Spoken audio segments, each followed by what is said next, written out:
නිකන් ඉන්දියාවෙන් බෑපු ජෙන්ටල්මෑන් කෙනෙක් වගේ කැමරා එක අල්ලලා වටේ පොඩ්ඩක් ලයින් පාරක් දැම්ම මේ දන්නේ නැද්ද සීන් එකේ ඉන්න එපා. ඔන්න ඉතින් ඊයේ නිවාඩු දවසේ අපි උදේම තීරණය කරා යාලා යන්න කියලා. ඉතින් මෙන්න මේ විදිහට තමයි අපි ගමන ආරම්භ කරේ.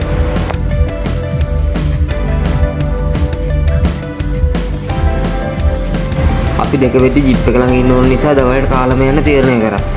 ඉතින් දවල්ට රයිසන් කරි එකක් කෑවා. කාපු විදිය තමයි මේ තියෙන්නේ. ජිප් එකට නගලා මුලින්ම කරේ වීඩියෝ පාරක් දාපේ. දරුවත් බලාගෙන ඉන්නවා මේ මොකද්ද මේ කරන්නේ කියලා.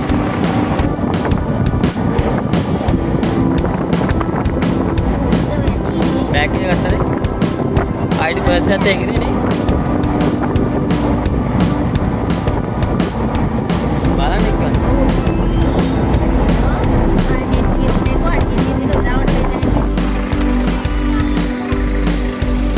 ඉතින් ගයිස් කවුන්ටර් එක ළඟ බහැලා කැමරා එක ඔන් කරගෙන ඉන්දියාවෙන් බෑපු ජෙන්ටල්මෑන් කෙනෙක් වගේ කැමරා එක අල්ලලා වටේ පොඩ්ඩක් ලයින් පාරක් දැම්ම මේ දන්නේ නැද්ද සීන් එකේ ඉන්න එපා. ඔන්න ඉතින් ආපුරා කියලා අපි යාල ජාතික වනෝද්‍යානයට ඇතුල් කරනකොට අපේ වනජීවි දෙපාර්තමේන්තුවේ මහත්තුරු චෙක් කරලා තමයි ඇතුළට ගන්න. ඔන්න දැන් තමයි මිෂන් එකට එන්න ඕනේ. අපේ දවසේ මිෂන් එක උනේ කොටිය බලන එක. බලමුකෝ ඉස්සරහට මොකද වෙන්නේ කියලා. ඔන්න ඉතින් ගයිස් අපිට හාපුරා කියලා මොෙක් නම් සෙට් වුණා. බලමුකෝ ඉස්සරහට තා මොන සත්තු සෙට් වෙයිද කියලා.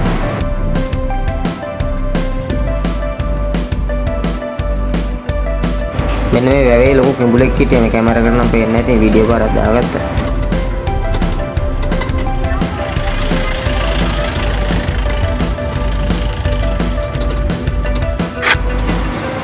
අපේ ලංකාවට බෑපු ගෙස්ලට නෑ ඉතින් කිඹුල්ල කුරුල්ලෝ ඉතින් සර්ප්‍රයිස් තමයි ඉතින් අපිට නෑ ඉතින් දැකලා මේපා වෙලා ඉතින් අපි උන් වැඩි ගණන් ගත්තේ නෑ ඉතින් අපේ මිෂන් එක ටාගට් කරගෙන අපි මේ දිගටම යන ගමන් තමයි ඉන්නේ.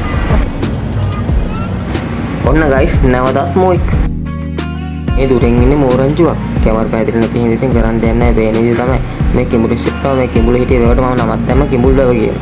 ඉතින් බලන්නකෝ මේ ගෝන රංචුවක් ඉන්නේ. අයිත් කිඹුලෙක් සිට්ටුනා වේවක. ඌනා ලොකු කිඹුලෙක් තමයි හැබැයි. අයිත් අඟමුණෙක් සිට්ටුනා. මෝණන් ගොඩක් වැඩි මේ යාල්. ඒ වගේම කුස සිට්ටුනා. ඌ සතෙක් දඩයන් කරගෙන ආහාර ගන්න ගමන් හිටියේ. මේත් ගෝන රැලා. ඇත්තටම ගයිස් සත්තු නම් වැඩි දැක්කේ නැහැ. ඉතින් අලි දැක්කෙත් නැහැ, කොරි දැක්කෙත් නැහැ, මොකෙක්වත් දැක්කේ නැහැ. හිටියේ නම් සුද්දු නම් සුද්දු හිටියා. ඇති වෙන්නේ යාළ පිරෙන සුද්දු හිටියා. ඒක නම් දැක්ක පේනවනේ ට්‍රැෆික් එක. අවුලන්නේ අපේ මේ කොල්ල සෙට් එකට හරි ගිහලා තියෙනවා. ගෙස්ලා බහිනවා කියන්නේ ඉතින් ඒක තමයි වෙන්න ඕන. ජය වේවා අපේ සෙට් එකට. ඉතින් ඔන්න ඔය විදිහට ගමන ඉවර වුණා.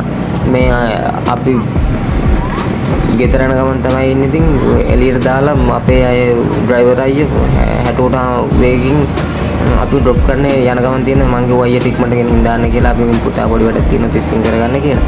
ඉතින් එයාත් සුපිරි කොල්ලෙක්.